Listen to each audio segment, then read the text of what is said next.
हामीसँग करोडौं जनता छ। गणतन्त्र दिवस कसको लागि हो? हामी जनतालाई होइन, गणतन्त्र काम गरेर खाने मान्छे हो। यति मात्र होइन, राप्रपाका नेता तथा प्रवक्ता ज्ञानेन्द्र साईले त हेलिकप्टर मार्फत भाग्नका लागि चुनौती समेत दिएका छन्। उनले सामाजिक सञ्जाल मार्फत लेख्दै भने आज काठमाडौँको रत्न पार्कमा राष्ट्रवादीहरू अब नवीन सम्झौतामा आउन प्रधानमन्त्रीलाई अपिल छ, होइन भने भाग्नका लागि हेलिकप्टर तयार पार्नु।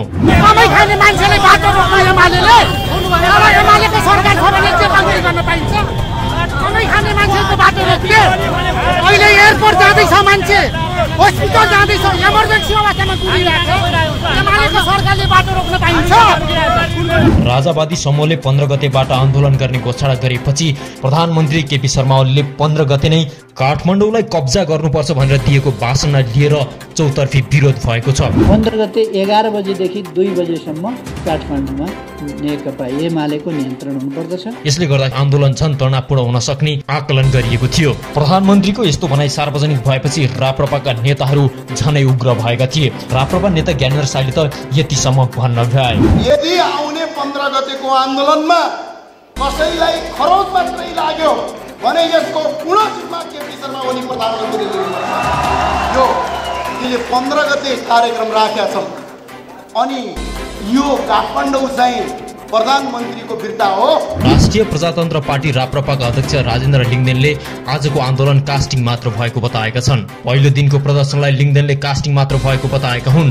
आन्दोलनको यो कास्टिङ मात्र हो, गणतन्त्र नढलेसम्म आन्दोलन जारी रहन्छ उनले बताएका छन्। हामी सिङ्गल गोली थाप्न तयार छौँ राजाको लागि, बुझ्नुभयो? राजाले कसैले कहीँ निकालेकै छैन। राजा यही हुनुहुन्छ, पायो भने आउन सक्नुहुन्छ। मान्छे मारेर आएको यो आन्दोलन होइन, गणतन्त्रमा मान्छे मारेर आएका यो गणतन्त्रवादीहरू हुन्, त्यस्तो हामी राष्ट्रवादी होइन। उनीहरूले घाँटी खान तयार छन् भने हामी टाउकोमा। यदि भोलिको कार्यक्रममा कहीँ हिंसा भयो भने यसको पूर्ण जिम्मेवारी प्रधानमन्त्रीले लिनुपर्छ। उहाँले नेपालका संविधान, धारा र कानुनहरू उल्लङ्घन गर्दै उत्तेजनक भाषण दिएर मान्छे भिडाएर युद्ध गर्न खोज्नु भएको छ। हाम्रो आन्दोलन शान्तिपूर्ण हुन्छ। अब बालिन साहब आउनुहुन्छ, उहाँको पनि समय आउँछ, उमेर पुग्छ र त्यहाँ पुग्ने समय आइसकेपछि उहाँ पनि बन्नुहुन्छ। हामी राष्ट्रिय प्रजातन्त्र पार्टी पनि राजा सहितको प्रजातन्त्र भनेको मान्छे हामी इमान्दारी छौँ, हामी सच्चा छौँ। उहाँले अहिलेका नेताहरू मध्येमा उहाँले एकदम राम्रो काम गर्दै आइरहनु भएको छ। हामीले राम्रो गर्नेलाई राम्रो भन्नुपर्छ।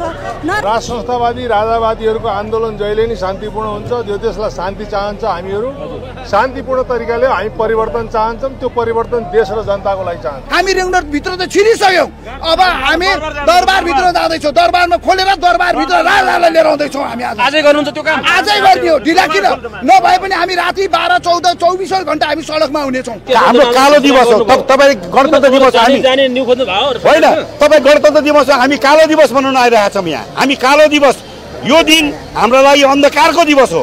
त्यसकारण यसको विरोधमा यसलाई उखलेरै फाल्नुपर्छ भनेर हामी जम्मा भइरहेका छौँ। 2-4 हजार जनता ल्याएर उहाँले कब्जा गर्नु सक्नुहुन्छ भने गर्नुहोस्, तर हामी लाखौँ 15 लाख जनताले चाहिँ उहाँहरूलाई घेर्दैछौँ।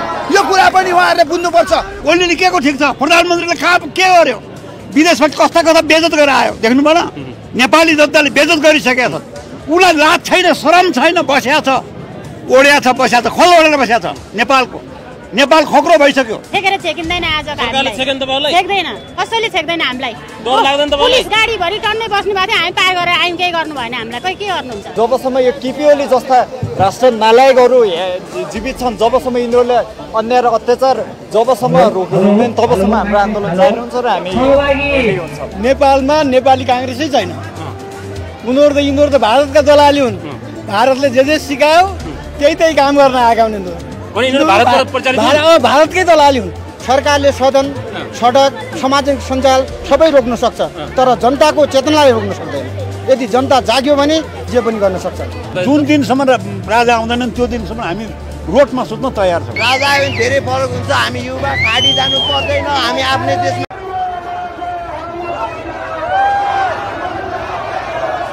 प्रधानमन्त्रीको पार्टीबाट आजको समर्थन, आजको मास तपाईँले देखिहाल्नुभयो। 100 जना भन्दा बढी देखिएन रे। त्यही भएर प्रधानमन्त्रीलाई भन्छु, राजीनामा दिएर मार्ग प्रशस्त गर्नुहोस्।